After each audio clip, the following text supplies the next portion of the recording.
हरियाणा के महिंदरगढ़ के कनीना में स्कूल बस पलटने से करीब 6 बच्चों की हुई मौत मामले में पुलिस ने एफआईआर दर्ज कर ली है और आगे की कार्रवाई शुरू कर दी है।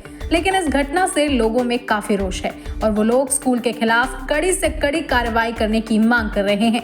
शुक्रवार को गुरुग्राम में कुछ सामाजिक कार्यकर्ताओं ने प्रेस कॉन्फ्रेंस कर स्कूल के खिलाफ कड़ी से कड़ी कार्रवाई करने व जिन बच्चों की मौत हुई है उनके परिजनों को 50 लाख रुपयों का मुआवजा देने की मांग की है। समाज सेवियों की माने तो इस हादसे के बाद लोगों की खुशियां मातम में तब्दील हो गई हैं, क्योंकि उनके घर के चिराग बुझ गए हैं। लोगों की माने तो जो बस पलटी है उस बस का फिटनेस सर्टिफिकेट भी एक्सपायर हो गया था और ईद के दिन स्कूल खोलना भी सवालों के घेरे में है। इसीलिए सामाजिक कार्यकर्ताओं ने इस पूरे मामले की निष्पक्ष जांच करवाने की मांग की है। सामाजिक कार्यकर्ताओं की माने तो प्रदेश में कई ऐसे स्कूल हैं जिसके संचालक सत्ता में बैठे नेताओं के करीबी हैं, इसीलिए ये लोग नियमों को ताक पर रखकर अपनी मनमानी करते हैं। इसीलिए सभी स्कूलों की जांच होनी चाहिए और लापरवाही बरतने वाले स्कूल संचालकों के खिलाफ कड़ी से कड़ी कार्रवाई होनी चाहिए, ताकि भविष्य में ऐसी घटना फिर दोबारा ना घटे।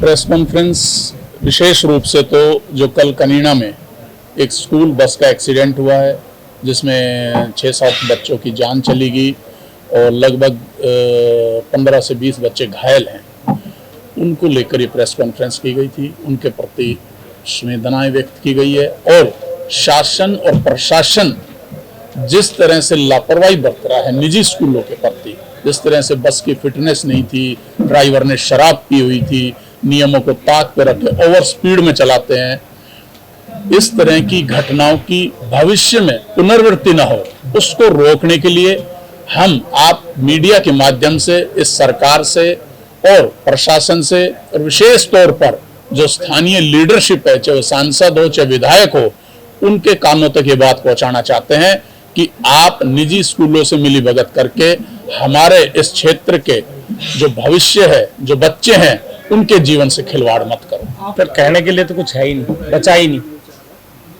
जिनके इतने बड़े बड़े बच्चे, जिस प्रकार से घटना घटी, कहने के लिए तो वर्ड ही नहीं बचा। कितना नाकाम सरकार, नाकाम प्रशासन, शासन, सभी की मिली भक्ति, आज जो बुरा हाल उस क्षेत्र का हो रहा है, मेरे आईडी से मुझे नहीं लगता कि किसी के घर में चूल्हा जला होगा।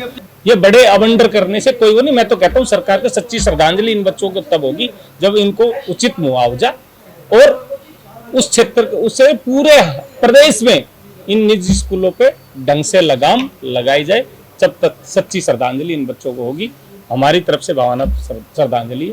देखिए, इसका जिम्मेदार जितना ही स्कूल प्रशासन है उतना ही शासन प्रशासन भी जिम्मेदार है, क्योंकि वो प्रॉपर मॉनिटरिंग नहीं करते हैं इन ड्राइवरों की, अपने स्टाफ की, कि किस प्रकार से बच्चों को लाया जा रहा है और किस प्रकार से बच्चों को पिक एंड ड्रॉप किया जा रहा है। वो नैतिकता जो होती है, एक आपने देखा होगा कि रोडवेज के ड्राइवरों के यहाँ पे मंदिर बनाते हैं और जब गाड़ी की चाबी लेके जाते हैं तो मंदिर में धोख मार के जाते हैं, ताकि उसको इसलिए कि धार्मिकता फैलाने के लिए नहीं, सिर्फ उसको कि भाई इसमें नैतिकता बनी रहे, इसको ये आभास रहे कि मेरे पीछे 50 आदमियों की जिंदगी है और मेरी बहुत बड़ी जिम्मेदारी है।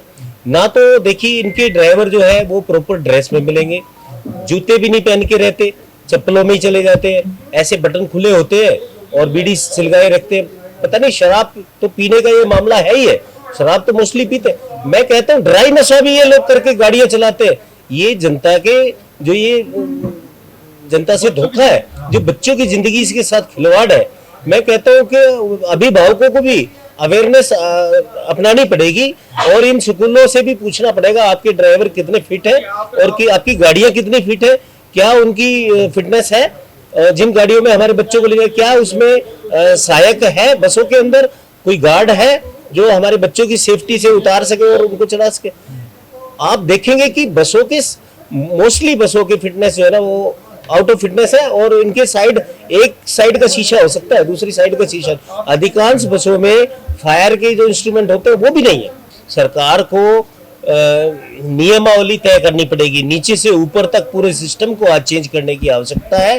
ट्रांसपोर्टेशन के हिसाब से आप देखिए, ग्रीन पोल्यूशन का जो पोल्यूशन का टैक्स लेते हैं, सरकार इनसे टैक्स लेती है पोल्यूशन का, तो सरकार ये बाध्यता क्यों नहीं करती कि भाई इलेक्ट्रिक बसें लगाई जाए।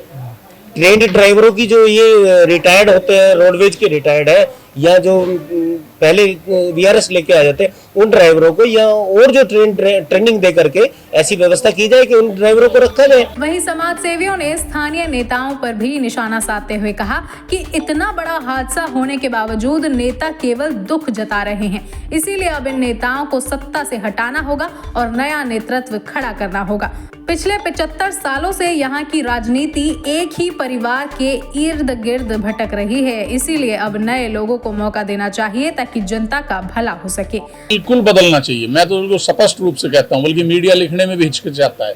देखिए, कोई भी परिवार हो, समाज हो या देश हो, वो तभी भविष्य में आगे बढ़ सकता है जब समय रहते नई लीडरशिप, सेकंड जनरेशन को तैयार कर दे। एक परिवार में भी हम माँ बाप बूढ़े हो जाते हैं तो क्या बच्चों को पाल पोस के उनको जिम्मेवारी नहीं सौंपते? क्या देश में नहीं करते ऐसा?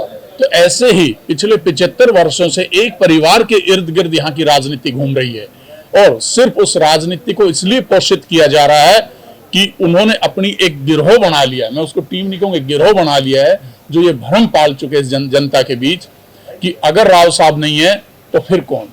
तो मैं कह रहा हूं कि समय रहते एक नई लीडरशिप तैयार कर लो, जो इस परिवार से बाहर की हो, जो आपकी स्कूल, स्वास्थ्य, रोजगार, चाहे ही रेजिमेंट का मुद्दा हो, चाहे किसानों की समस्याएं हो, चाहे जमीन जो एक्वायर की जा रही है उनके मुआवजों को लेकर समस्या हो, उसको लोकसभा में और विधानसभा में मजबूती से उठा सके, ऐसा एक निष्पक्ष, ईमानदार और मुखर नेतृत्व समय रहते खड़ा नहीं किया तो यकीन मानिए ये दक्षिण हरियाणा राजनीतिक और सामाजिक रूप से हैशिये पे धकेल दिया जाएगा। आपको बता दें कि ईद के दिन हरियाणा महेंद्रगढ़ के कनीना में एक निजी स्कूल की बस तेज रफ्तार के कारण पलट गई, जिसमें तकरीबन 6 बच्चों की मौत हो गई और दर्जन से ज्यादा बच्चे घायल हुए हैं। मीडिया रिपोर्ट्स की माने तो ग्रामीणों ने ड्राइवर को नशे में देखकर बस रोककर चाबी छीन ली थी। इसके बाद स्कूल प्रबंधन से जब ग्रामीणों ने बात की तो उन्होंने कहा था कि आज चाबी दे दो, हम इस ड्राइवर को हटा देंगे। ग्रामीणों ने चाबी दी और ड्राइवर तेज रफ्तार में बस चलाकर जा रहा था कि अचानक बस पलट गई और करीब 6 स्कूली बच्चों की मौके पर ही मौत हो गई और दर्जन से ज्यादा बच्चे घायल हो गए।